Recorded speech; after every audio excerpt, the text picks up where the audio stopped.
আসসালামু আলাইকুম। শুরু করতে যাচ্ছি নতুন আরও একটি ভিডিও। তো এটা ছিল এবারের উইকেন্ডের ভিডিও। আমাদের কিছু প্রয়োজনীয় কেনাকাটা ছিল, তো কেনাকাটা আমরা কমপ্লিট করে সেখান থেকে চলে গিয়েছিলাম দুপুরের যে লাঞ্চ সেটা সেরে নেওয়ার জন্য। তো সেখানে ছিল বাচ্চাদের কিডস জোন। তো ইমদিনা সেখানে খেলায় ব্যস্ত হয়ে গেল, আর এইদিকে তো খাবার দিতে যেহেতু একটু সময়ও লাগবে, তো ইমদিনার সাথেই সময় কাটাচ্ছিলাম। ও খেলছিল। চোখের এক একটা পলকে পলকে কেমন জানি আমার মেয়েটা বড় হয়ে যাচ্ছে। যখন ভাবি তখন কেমন জানি ভীষণ অবাক লাগে যে আমার মেয়েটা এত দ্রুত বড় হয়ে যাচ্ছে। সেদিনই না ও হলো, আর এত দ্রুত ও বড় হয়ে যাচ্ছে। কত কিছু করে, কত কিছু চোখের সামনে দেখছি। এই জিনিসগুলো আসলেই এত ভালো লাগে দেখতে। আর কোথাও খেলার জায়গা থাকলে বা সুযোগ থাকলে আমি চেষ্টা করি ওকে সেইখানটায় দিতে, ও যাতে এই খেলাগুলোর মধ্যে ব্যস্ত থাকে, প্লাস ডিভাইসের মধ্যে না যেতে পারে। আর ও ইদানিং সুযোগ নেওয়া শিখে গেছে। সেটা হচ্ছে কেমন ধরনের, যখন অনেকজন লোকজন একসাথে হওয়া হয় তখন দেখা যায় যে সে মোবাইল দেখতে চায়। কারণ কি, যে এই যে কয়েকবার এমন ঘটেছে যে অনেক লোকজন হচ্ছে, যে ও খুব বিরক্ত হচ্ছে, তখন ওকে থামানোর জন্য অনেক সময় দেখা গেছে যে দুই একবার হচ্ছে মোবাইল দেওয়া হয়ে গেছে, যে কার্টুন দেখো, চুপ থাকো, এরকম ব্যাপারটা। সেই জায়গাটা থেকে ও এখন যখন দেখে যে বেশি লোকজন হচ্ছে বা ওর মা বাবা একটু কোনো কারণে ব্যস্ত হয়ে যাচ্ছে, তখন ও ওই সময় আরও বেশি বেশি করে চিৎকার চেঁচামেচি শুরু করে দেয়, এই আর কি। তো যাই হোক, ও খেলছিল, আর আমি একবার ওর বাবা এসে ওকে দেখছিলাম, এই আর কি। খেলাধুলা শেষ হয়ে যাওয়ার পরে খাওয়া দাওয়া শেষে আমরা চলে গেলাম আরেকটা জায়গায়। সেটা হচ্ছে মিরপুরেই চা অ্যান্ড চিল নামে একটা শপ আছে সেখানে। তো সেখানে গিয়েছিলাম আমাদের প্রিয় আপুর জন্মদিন, তো সেখানে তার সাথে একটু মিট করার জন্য।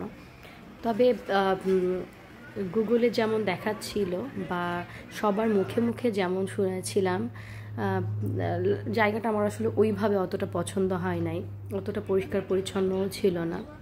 আর এটা হচ্ছে ওদের খাবার মেনু। ওদের এখানে সিঙ্গারা, সামোসা, তারপরে বিভিন্ন ধরনের ড্রিঙ্কস ছিল। আমরা মূলত ওখানকার সিঙ্গারা, সামোসা আর চায়ের জন্যই গিয়েছিলাম।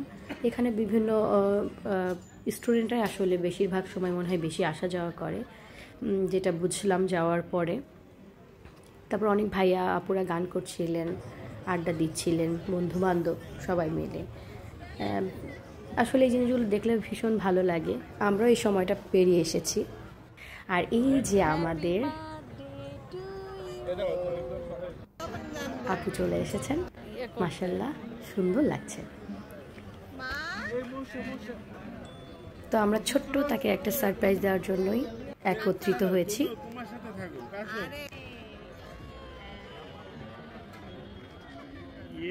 Happy birthday!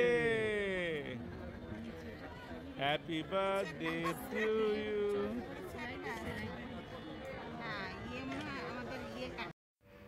আমরা কথা বলতে বলতে সেই কেকের যে কাভার থাকে সেটা না পুরোপুরি খুলেই, প্লাস্টিকের যে কাভারটা থাকে সেটা পুরোপুরি না খুলে আমরা হচ্ছে কেক কাটা শুরু করে দিয়েছিলাম।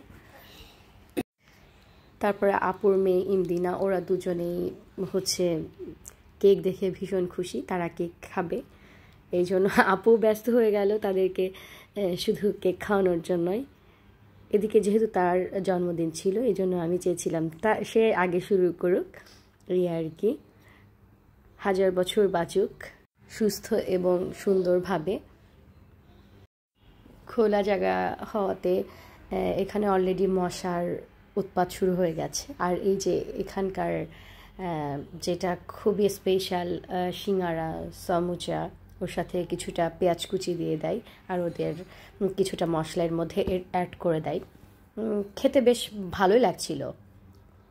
আর সাথে যে চা নিয়েছিলাম আমরা, আমাদের যশোরেও কিন্তু পাওয়া যায় কোর্টের সামনে সেই রকম দারুণ হচ্ছে সিঙ্গারা। যশোরে যারা আছেন কম বেশি হয়তো বা তারা খেয়েছেন। আর আমরা এখান থেকে সব কিছু শেষ করে এখান থেকে চলে যাব সেইলরে, কারণ সেইলর থেকে কিছু কেনাকাটা আছে, তো কেনাকাটা সেরে আমরা বাসায় ফিরবো। এই ছিল আমাদের আজকের ভিডিও। আল্লাহ হাফেজ।